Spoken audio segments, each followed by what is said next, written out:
os miro y desde la generación de la que formo parte, no sé si felicitarme porque estáis aquí y pienso que no lo hemos hecho del todo mal, o lamentarme y pediros perdón porque estáis aquí y pienso que no lo hemos hecho tan bien, porque hemos permitido que dejaran sin sentido la palabra democracia, porque poco a poco nos hemos limitado a ir a votar cada 4 años sin preocuparnos de lo que pasaría después, porque hemos permitido que nos mintieran, nos engañaran, traicionaran la confianza que habíamos depositado en ellos y ellas, porque hemos renunciado demasiado pronto a nuestros ideales.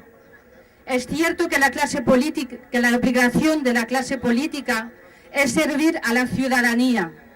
pero no es menos cierto que el deber de la ciudadanía es ejercer su control, exigir cumplimientos, castigar y despedir cuando lo estima necesario.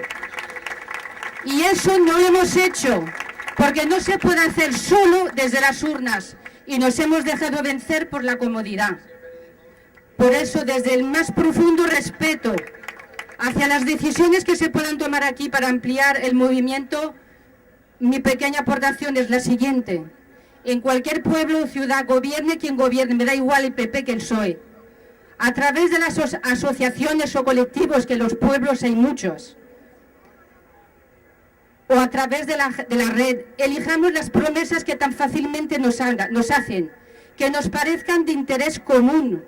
desde la más pequeña a la más grande, y una por una vayamos controlando y exigiendo su cumplimiento, y si es necesario movilizarnos por una acción concreta, hagámoslo.